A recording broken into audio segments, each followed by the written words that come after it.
Good morning student. आज हम आप लोगों का क्लास केमिस्ट्री का मेटल नॉन मेटल का फर्स्ट क्लास बता रहे हैं। आप लोगों को ऑलरेडी मैंने बेसिक कंसेप्ट में जो भी एलिमेंट सेक्शन के बारे में है मैंने बताया था कि element total number of element 118 होता है। उस 118 एलिमेंट में 22 नॉन मेटल है और 7 मेटलाइट्स हैं, रेस्ट मेटल है। तो बेसिकली हम लोग जानते हैं कि एलिमेंट सेक्शन को मेन दो पार्ट में डिवाइड किया गया है, एक मेटल एक नॉन मेटल। और आपको यह भी मैंने बताया था कि मेटल होता क्या है।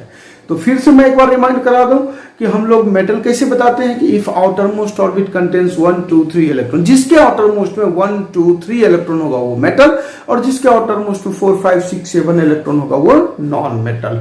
ठीक है बच्चे। अब यहां पर हम लोग सारे बच्चे जानते होंगे, आप सारे बच्चे, कि जितने भी मेटल मैंने बताया था, तो मैंने बेसिक कंसेप्ट में यह भी बताया था कि मरकरी को छोड़ करके जितने भी मेटल हैं वो सारे सॉलिड होते हैं। एकमात्र मरकरी जो है वो लिक्विड होता है और कोई भी गैसियस मेटल नहीं होता है। जबकि नॉन मेटल में मैंने बताया था कि 22 नॉन मेटल होते हैं। उस 22 नॉन मेटल में टोटल नंबर ऑफ 11 जो होगा वो गैसियस होगा और एक जो होगा वो आपको लिक्विड होगा जो ब्रोमीन है, और 10 जो होगा वो सॉलिड होगा। ये आप सारे बच्चों को मैंने बताया था। तो कुछ पॉइंट हैं याद रखने के लिए बच्चे, कि आप याद रखोगे कुछ पॉइंट कि मेलिएबिलिटी प्रॉपर्टी क्या है। तुम फिजिकल प्रॉपर्टी याद रखना कि मेलिएबिलिटी प्रॉपर्टी क्या है। तो मेलिएबिलिटी प्रॉपर्टी में हम लोग कहते हैं कि metals can be beaten into thin sheets. ठीक है, यानी उसको थिन शीट में बदला जा सकता है। जितने भी मेटल होंगे उसको थिन शीट में बदला जा सकता है, जिसमें कि Au और Ag जो है मोस्ट मेलिएबल होता है, सबसे ज्यादा। ठीक है। अब इसका मेलिएबिलिटी का रीजन तो सिंपल, इलास्टिक नेचर होता है, मेटल का इलास्टिक नेचर होता है। दूसरा, डक्टिलिटी क्या है? तो डक्टिलिटी जिसको कि हम लोग वायर में बदल सकते हैं। ठीक है, इसी प्रॉपर्टी को डक्टिलिटी कहा जाता है। इसमें भी आपको Au और Ag मोस्ट डक्टाइल होता है। रीजन क्या है? इसका भी reason due to elastic nature. एकमात्र बच्चे जिंक के बारे में याद रखना, जिंक के लिए बहुत ही मेटल होते हुए बहुत ही स्पेशल बात है। क्या स्पेशल है? ये 100 से 150 तक मेलिएबल होता है, ऐसे ये नॉन मेलिएबल है। याद रखना जिंक के बारे में 100 से 150 पर मेलिएबल होता है, उसका फिर 210 पर मेलिएबल होता है। उम्मीद करते हैं मैंने जो बताया जिंक के बारे में याद रखना। और एक्सेप्शन में ये है, ये एक्सेप्शन में है कि ये मेटल होते हुए भी मेलिएबल नहीं है, स्पेशलाइज्ड है। 100 से 150 तक ये मेलिएबल होता है। दूसरा है लस्टर। लस्टर मतलब जिसमें शाइनी होता है, रिफ्लेक्टिंग सरफेस होता है, उसी को आप लस्टर प्रॉपर्टी कहते हैं। रीजन क्या है? तो रीजन है electronic vibration of free electron. जो फ्री इलेक्ट्रॉन होता है ना, उसमें इलेक्ट्रॉनिक वाइब्रेशन के कारण मेटल का जो होता है लस्टर प्रॉपर्टी होता है। उम्मीद करते हैं यहां तक आपको समझ में आ गया होगा। आगे देखते हैं। नेक्स्ट प्रॉपर्टी है बच्चे थर्मल कंडक्टिविटी। आप देख सकते हो, जैसा कि मैंने बोर्ड पर लिख दिया है आप लोगों के लिए, आप नोट कर सकते हो। थर्मल कंडक्टिविटी मींस एक मेटल से में हीट का ट्रांसफर होता है, यानी कि transfer of heat from one end of a substance to another end. मान लो कि एक मेटल का कोई भी एक एंड से हीट ट्रांसफर हुआ और यहां तक पहुंच गया। इसी नेचर को हम लोग कहते हैं थर्मल कंडक्टिविटी, जिसमें कि सिल्वर और कॉपर जो है वो बेस्ट कंडक्टर हीट का कहलाता है। ये आप याद रखेंगे। और एक्सेप्शन में भी मैंने लिख दिया कि Hg और Pb वो पुअर कंडक्टर होता है हीट का मेटल में। इलेक्ट्रिकल कंडक्टिविटी, अब मेटल में इलेक्ट्रिकल कंडक्टिविटी जैसे सिल्वर, कॉपर, आयरन, एल्युमिनियम, ये सब क्या हुआ? इलेक्ट्रिक कंडक्ट करता है। रीजन क्या होगा? Due to presence of free electron. कहने का मतलब जो फ्री इलेक्ट्रॉन किसी भी मेटल का इलेक्ट्रिकल कंडक्टिविटी होने का मीनिंग ही हुआ क्यों करता है, इलेक्ट्रिसिटी उसमें क्यों फ्लो होता है? तो due to presence of free electron, जैसा कि हम आपको फर्स्ट चैप्टर में भी रीजन वाला क्वेश्चन में बताए होंगे। सोनोरिटी, सोनोरिटी का मतलब होता है कि साउंड प्रोड्यूस करना, यानी metal produces ringing sound when struck with hard material. जब आप हार्ड मटेरियल से इस पर स्ट्रक करते हो तो निश्चित तौर पर वो साउंड प्रोड्यूस करता है। बच्चे ये सारा जो भी मैं पढ़ा रहा हूं सिर्फ ये याद करने के लिए है, आप लोग एक नजर पढ़ लोगे ये काफी है। चलिए नेक्स्ट देखते हैं, नेक्स्ट पॉइंट देखते हैं। तो बच्चे उसके बाद आप लोगों को जो नेक्स्ट पॉइंट है 7 नंबर, स्ट्रेंथ। मेटल जो होता है स्ट्रांग होता है, जनरली स्ट्रांग होता है, एक्सेप्शन में तो सोडियम और पोटेशियम, ये सॉफ्ट मेटल है और ये बहुत ज्यादा सॉफ्ट है, इतना सॉफ्ट है कि उसको हम लोग जैसे एप्पल को हम लोग नाइफ से कट कर सकते हैं, सिंपल सोडियम और पोटेशियम को कट कर सकते हैं। दूसरा कि सोडियम और पोटेशियम के साथ एक और बात है, उसको आप ओपन नहीं रख सकते हो और ना ही उसको वाटर में डुबा के रख सकते हो, क्योंकि दोनों में ही आग, ओपन रखोगे तो भी आग लग जाएगा और वाटर में रखोगे तो भी वाटर में आग लगा देगा। तो ओवरऑल सोडियम और पोटेशियम को केरोसिन में डुबा के रखा जाता है जिससे कि उसका ऑक्सीजन से कांटेक्ट ना हो पाए।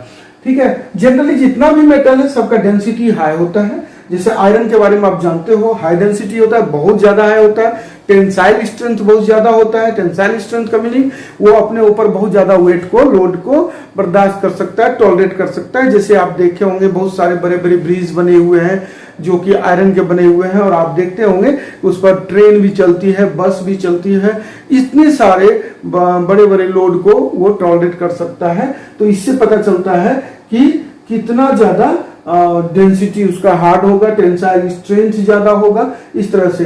तो जनरली जो हाई डेंसिटी होता है आयरन मैग्नीज का हाई डेंसिटी होता है। रीजन रिजिड स्ट्रक्चर, सिर्फ रिजिड स्ट्रक्चर के कारण डेंसिटी हाई होता है, मतलब कि जितने भी मॉलिक्यूल्स है, पार्टिकल्स है, उसके बहुत ही क्लोजली पैक्ड है। ठीक है, और एक्सेप्शन फिर इसमें भी आप डेंसिटी में भी सोडियम और पोटेशियम को आप लो डेंसिटी में रख लोगे। सोडियम पोटेशियम हर एक जगह सब कुछ में लो ही होगा।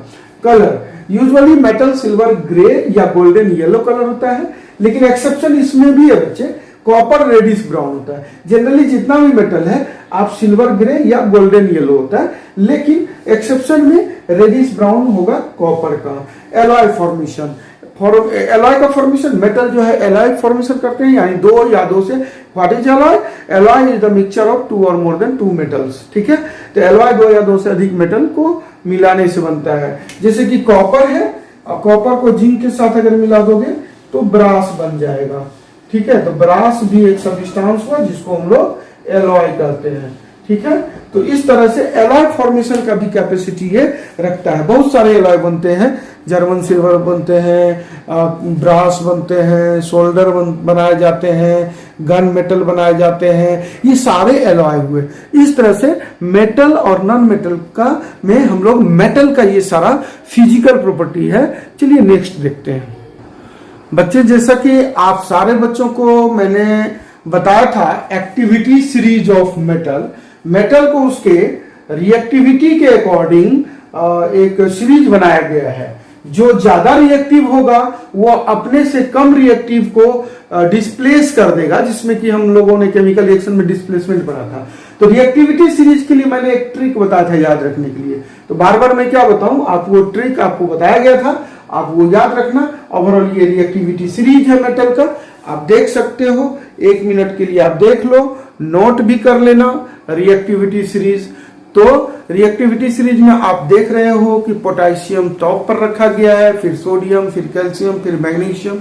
ये एक्चुअल में सब ऊपर से आप टॉप से बॉटम की ओर जो आ रहे हैं, तो आपको पता चल रहा होगा कि रिएक्टिविटी डिक्रीज कर रही है। तो ऊपर से 4 अगर ले लीजिए आप, तो वो मोस्ट रिएक्टिव में आता है।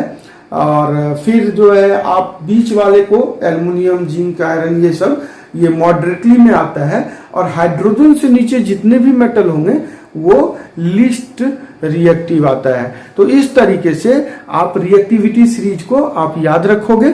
ठीक है बच्चे, चलिए नेक्स्ट पॉइंट देखते हैं।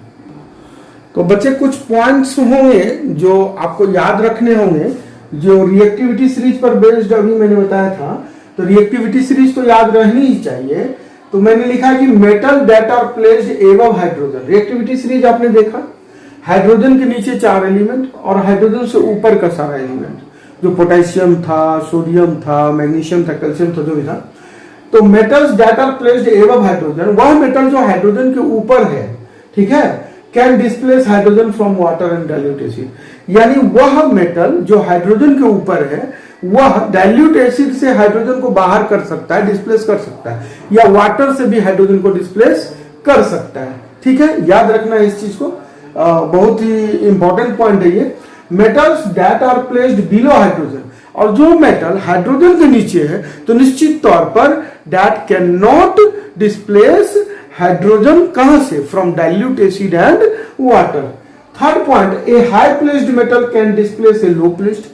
एक हाई प्लेस्ड मेटल, ये सब एग्जांपल आप समझ सकते हो, जैसा कि मैंने बताया था, मान लो कि जिंक प्लस H2SO4, ठीक है, तो क्या करता है, या zinc plus HCl that is ZnCl2 plus H2, hydrogen बाहर कर दिया ना। क्यों कर दिया, क्योंकि जिंक जो है हाइड्रोजन से ऊपर है, इसीलिए वो डाइल्यूट HCl से H को बाहर कर दिया। ठीक है, दूसरा है कि a high placed metal displace low placed metal, जैसे मान लो from its salt solution. High placed metal, मान लो सपोज करो कि हमने ले लिया जिंक और दूसरा क्या लिया, CuSO4, सॉल्ट सॉल्यूशन हो गया CuSO4, लेकिन जिंक क्या है, CuSO4 जो सॉल्ट सॉल्यूशन है, उस सॉल्ट सॉल्यूशन में प्रेजेंट मेटल Cu है, तो Cu से ज्यादा रिएक्टिव है। हाई प्लेस्ड हो गया जिंक, तो वो अपने से लो प्लेस्ड को बाहर कर देगा।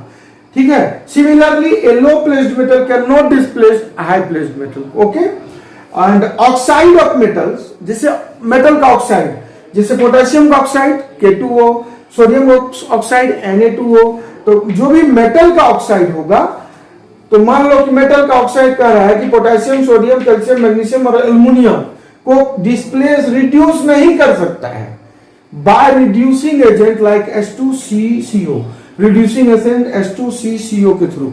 ठीक है, ये भी आप लोग को याद रखना है, समझना भी है, क्वेश्चन मन में आए तो पूछना भी है। चलिए नेक्स्ट पॉइंट देखते हैं बच्चे। नेक्स्ट पॉइंट आपके लिए होगा, ध्यान से आप देख लीजिए, जैसा कि आपको बोर्ड पर दिख रहा है कि oxide of metals below aluminium can be reduced. इससे पहले बताए थे कि मेटल का ऑक्साइड जो ऊपर है एल्युमिनियम से, वो नहीं रिड्यूस, कौन कौन नाम मैंने दिया था, सोडियम, ये सब, पोटेशियम, ये सब जो है नहीं कर सकता है, H2C और CO। लेकिन oxide of metals below aluminium, aluminium के नीचे जो मेटल होगा, can be reduced by reducing agent like H2C और CO, इसके द्वारा रिड्यूस किया जा सकता है। ठीक है, नेक्स्ट पॉइंट है oxide of very less reactive metals. Oxide of very less reactive metals like Hg, Au, Ag can be reduced by heating. जो बहुत कम रिएक्टिव मेटल है, कम रिएक्टिव में जो हाइड्रोजन के नीचे होगा, तो उस सारे मेटल को रिड्यूस्ड किया जा सकता है। लेकिन कैसे, रिड्यूसिंग एजेंट आप यूज नहीं करोगे, वहां आप स्ट्रॉन्ग हीट कर दोगे या सिंपल हीट कर दोगे उसके थ्रू। अब बच्चे एक क्वेश्चन आता है आप लोगों को कि how does a metal conduct electricity. तो मेटल इलेक्ट्रिसिटी कैसे कंडक्ट करता है, तो ये तो क्वेश्चन बहुत पुराना हो गया, सारे बच्चों को पता होगा कि मेटल के पास फ्री इलेक्ट्रॉन है, और फ्री इलेक्ट्रॉन जब मूव करता है तो जो फ्री इलेक्ट्रॉन का कॉलिजन होता है वो रेजिस्टेंस प्रोड्यूस करता है, बट इतना कम रेजिस्टेंस होता है जो कि इलेक्ट्रिक करंट इजी रूप में पास कर सकता है। तो मैंने लिख दिया है कि metal conduct electricity because they have free electron and their free electron can move easily through the metal. ठीक है, and metal offers very little resistance to flow of electric current. इसी के कारण से है हाई इलेक्ट्रिकल कंडक्टिविटी, इसीलिए resistance little हुआ। और आपने पढ़ा होगा फिजिक्स में कि conductivity is the opposite of resistivity, आपने पढ़ा था कि conductivity is reciprocal of resistivity. तो वेरी लिटिल रेजिस्टेंस के कारण कंडक्टिविटी हाई हो जाता है, तो इस कारण से ये हाई कंडक्टिविटी भी शो करता है मेटल। तो उम्मीद करते हैं सारे बच्चे को यहां तक बहुत ज्यादा, ये तो मैं क्लास मात्र 15 मिनट्स का है, लेकिन आपको टोटल आप जब गौर करोगे, लिखोगे और याद कर लेना, ये इसमें समझने जैसा कुछ है खास नहीं। फिर भी अगर कोई डाउट हो तो आप पता कर लेना, हमसे बात कर लेना, और उम्मीद करते हैं कि आप सारे बच्चे इससे बेनिफिट उठाएंगे और मेहनत करेंगे। Okay student, thank you, have a nice day.